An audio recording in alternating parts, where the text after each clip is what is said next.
हाँ, प्रिय छात्रों, आज की क्लास हम संस्कृत के धातु पर रख रहे हैं।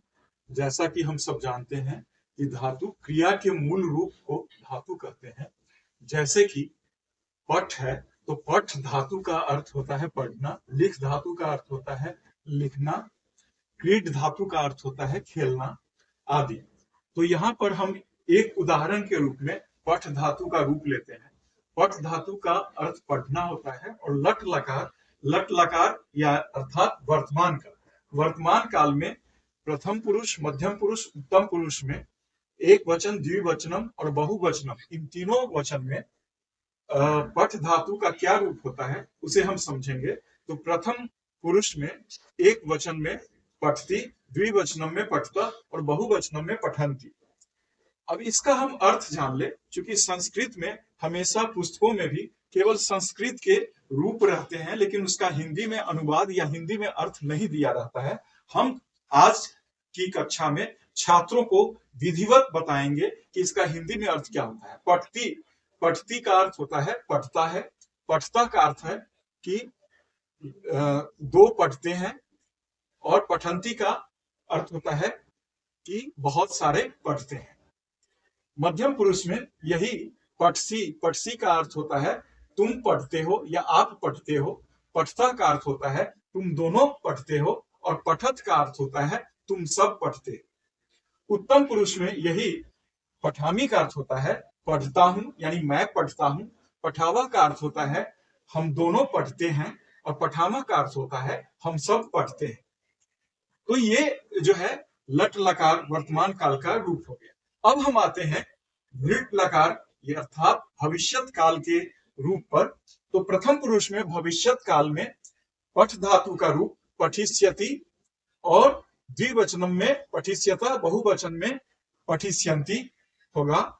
उसी तरह से मध्यम पुरुष में पठिष्यसि, पठिष्यथ, पठिष्यथ होगा, और उत्तम पुरुष में पठिष्यामि, पठिष्यावः, पठिष्यामा होगा। अब इनका हम सिलसिलेवार ढंग से अर्थ जानते हैं। पठिष्यति का अर्थ होता है कि वह पढ़ेगा, क्योंकि भविष्यत काल है तो वह पढ़ेगा। पठिष्यता का अर्थ होता है कि वे दो पढ़ेंगे, और पठिष्यन्ति का वे सब पढ़ेंगे। मध्यम पुरुष में यही पठिष्यसि का अर्थ होता है तुम पढ़ोगे। पठिष्यथा का अर्थ होता है तुम दोनों पढ़ोगे, और पठिष्यथ का अर्थ होता है कि तुम सब पढ़ोगे। उसी तरह से उत्तम पुरुष में पठिष्यामि का अर्थ होता है मैं पढ़ूंगा। पठिष्यावः का अर्थ होता है कि हम दोनों पढ़ेंगे। पठिष्यामा का अर्थ होता है हम सब पढ़ेंगे।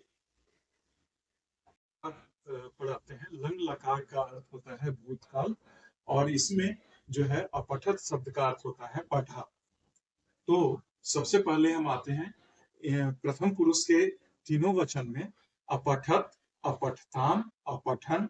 मध्यम पुरुष में यही शब्दरूप अपठ, अपठतम, अपठत हो जाएगा, और उत्तम पुरुष में इसी का रूप अपठम, अपठाव, अपठाम हो जाएगा। अब हम एक एक करके सिलसिलेवार ढंग से इसका अर्थ समझते हैं।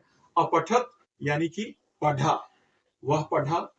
अपठताम मतलब वे दोनों पढ़े। अपठन वे सब पढ़े। अपठ तुम पढ़े। अपठतम तुम दोनों पढ़े। अपठत तुम सब पढ़े। और यही उत्तम पुरुष में अपठम मैं पढ़ा, अपठाव हम दोनों पढ़े, और अपठाम हम सब पढ़े। अब हम आते हैं लोट लाकार के रूप में। लोट लाकार में जिसका अर्थ होता है आज्ञार्थक, यानी आज्ञा या आदेश के रूप में, इसको हम देखते हैं। तो प्रथम पुरुष में यही शब्द रूप पठतु, पठताम, पठंतु हो जाएगा। मध्यम पुरुष में पठ, पठतम, पठत हो जाएगा, और उत्तम पुरुष में पठानी, पठाओ, पठाम हो जाएगा। अब हम एक एक करके इसका अर्थ बताते हैं। पठतु का अर्थ होगा कि वह पढ़े। पठताम वे दोनों पढ़े। पठंतु वे सब पढ़े। पठ का तुम पढ़ो। पठतम तुम दोनों पढ़ो। पठत तुम सब पढ़ो। पठानी मैं पढ़ूं। पठाव हम दोनों पढ़ें, पठाम हम सब पढ़ें। और यही अब हम आते हैं विधिलिंग लकार के रूप में। विधिलिंग लकार में पठ धातु का अर्थ चाहिए के अर्थ में होता है, चाहिए। अब हम प्रथम पुरुष, मध्यम पुरुष, उत्तम पुरुष में इस शब्द रूप को देखते हैं। तो प्रथम पुरुष में पठेत, पठेताम, पठेयु, मध्यम पुरुष में यही पठे, पठेतम, पठेत, और उत्तम पुरुष में पठेयम, पठेव, पठेम। अब इसका हम एक एक करके अर्थ देखते हैं। तो पठेत का हो जाएगा कि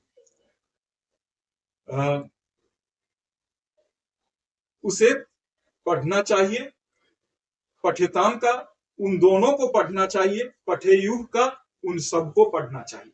मध्यम पुरुष में पठे का तुम दोनों को तुम पढ़ो, तुम्हें पढ़ना चाहिए, पठेतम का तुम दोनों को पढ़ना चाहिए, पठेत का तुम सबको पढ़ना चाहिए। उत्तम पुरुष में पठेयम का अर्थ होता है मुझे पढ़ना चाहिए, पठेव हम दोनों को पढ़ना चाहिए, पठेव हम सबको पढ़ना चाहिए। तो इस तरह से संस्कृत में धातु का बहुत ही ज्यादा महत्व है।